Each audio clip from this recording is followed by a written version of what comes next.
So good day everyone. Ayan nga po at ito po yung araw na sasamahan natin si Kuya Jimmy sa hospital para malaman din natin kung anong kondisyon ni Kuya Jimmy at nabigyan po sana ng magandang vitamins or kung ano man yung makita sa kanya, mabigyan ng gamot.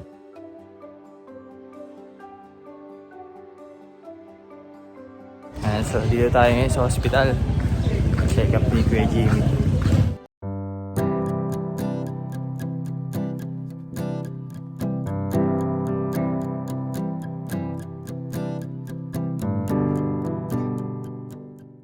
And so guys, at tapos na kami Kuya Jimmy pa-check up. O bali mamaya sabihin ko sa inyo yung pinang resulta nung naging check up niya.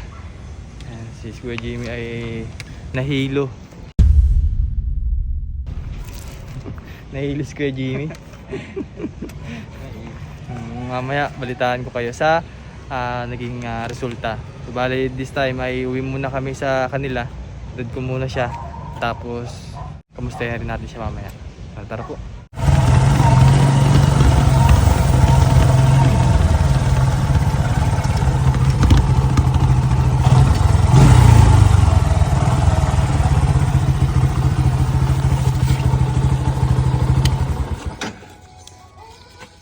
So guys, at nakarating tayo dito sa bahay ni Kuya Jimmy. After ng ilang oras na pagpapacheck up kay Kuya Jimmy, ay nalaman na natin yung resulta. So muli po, papasalamat ako sa ating sponsor na si Ma'am Betty. Kasi hindi naging posible yung ganitong mission para mabigyan din po ng para malaman din po yung karamdaman ng mga beneficiary. Maraming salamat po. Tayo ngayon mga bayan kay Kuya Jimmy. Si Christian ay dito lang sa bahay kasi hindi pa siya pumapasok. Yan o.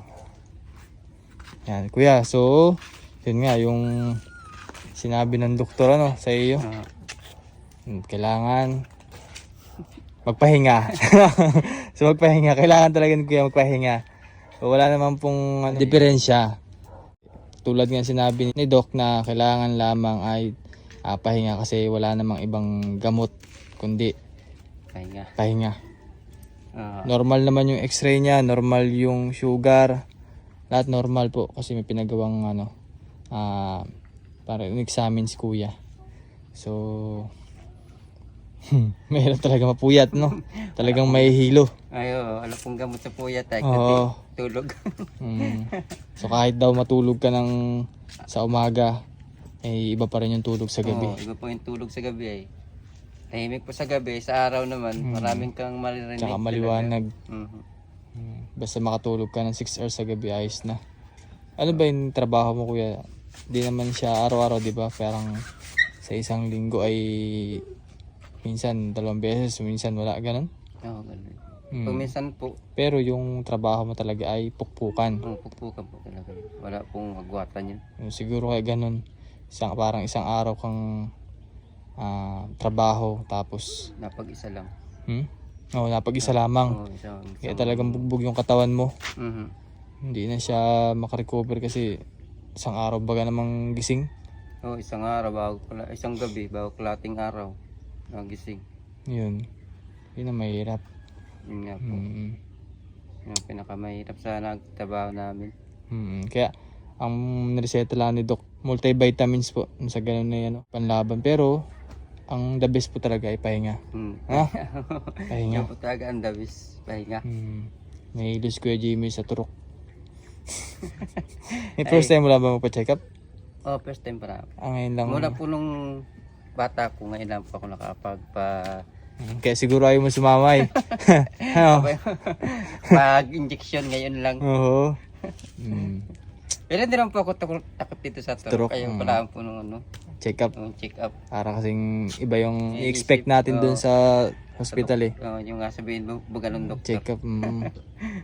Pero nalaman na rin naman natin yun. Normal naman yung x-ray mo. Sugar mo normal naman. Ayan. So, problema. Problema talaga ay pahinga. Pahinga.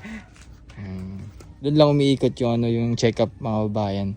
So wala talagang sinabing iba pa si Doc para kay Kuya Jimmy. So yun nga, at bumili rin tayo ng Hindi, huwag mo suotin yan. Madumi ni kay papa mo yan. Sa akin yan. Nagamit na. Ayun, ako yan. Huwag mo suotin yan. So ito kuya oh. Multivitamins ulit. Ah, Centrum. So yan yung kailangan ni kuya. bali po, dalawa pala to. Kala ko isa lang. Dalawa. Ibig sabihin 4 na. 5 na po. 5 na. Oh, Ay di ba nainom? nainom ko po. Araw-araw? Oh, nainom ko 7 araw-araw. Araw-araw. Ibig sabihin 4 na yan. Apat na Bali pirasong po, ganyan. 5 na to. Hmm. Yung una pong isang binigay nyo, tapos yung padalwa ho ay 2. Oo. Bago ito. Oh, 5. kasi nung nakaraan nata parang ubos na yung Ubos. Yung isang buti. Bali, 4 na buti ho. Yung nandyan pa. yung isa ginagamit mo Oo, na. nagamit ko pa yung isa. Mm. Yung isa po nandyan po. Hmm. Tapos ito. Bali, sa lahatan, 5 buti. Pati yung naubos na ito. Kaya nga. So yan. Magbayad ka ng lote kuya? Nakapagbayad na po ako. Ayan. So bali, ang isipin mo ulit ay for November? For December. December? For December na? December na po. Bakit? Akala ko 15. Sa 15 ka pa magbayad November. Ay, kasi po nung... Tutoy! may may madaan pong bagyo. In advance mo? In advance ko na po, inunahan ko na. Okay. Oo. Para po... Yun ba yung mga binibigay sa'yo na ano? Opo, yun po yung binibigay Sige, nyo. maayos. Para wala ka na isipin nga naman. May naman po ako ngayon pang December na lang po. So bali, ito ay may nagbigay ulit ng 2,000 para sa December daw or advance mo na lang para hindi ka mamblema Ayan, from Anonymous. Maraming salamat po sa binigyan niyo pong tulong ulit po sa amin sa panghulog po sa luti. Maraming po sa lahat. Sa inyo pong lahat na natulong sa amin magama. Maraming salamat po. Hindi mo na isipin yung Hindi ko na po isipin pang December. At makakapagpahinga na rin muna ako ng maayos. Pahinga muna. So bali sa susunod po siguro Sunday kami ay lalabas kami mga beneficiary, mga bata. Kasama si Kuya Jimmy, si John Rich, Jenny Lynn. Yan. So kasama yung mga batang tinutulungan natin para makapag-enjoy kahit pa paano. So yun nga kuya, basta pahinga lang maayos, sa ganun makabawi yung katawan mo kasi di biro magkasakit, lalo na kung tuloy-tuloy yung pagtatrabaho mo, hindi mo na naiisip yung katawan mo bumabagsak na. Tayo na. Bagsak, nanghihina na. Katulad ngayon, pumapayat ka. Hindi naman sa malaki na rin yung pinayat mo. Dahil din siguro sa pagpupuyat din. Puyat. Kahit kompleto ang kain, ay tulog naman ay kulang. Wala rin. Ayan. Malaking impact sa katawan niya, pagpupuyat. Yun nga po. Ayan, sige, basta mag-ingat at magtiwala lang sa Panginoon palagi. Maraming salamat po sa inyo lahat. Sa suporta ninyo. Salamat po. This is Ren Vlogs, PBT Mindoro. Maraming salamat po. Gandang hapon. Salamat po. Mabilis mo na. Bye-bye. God bless. Ano oras po uwi ni Nano? Mamaya pa po yun, mga alas 3. Sige po.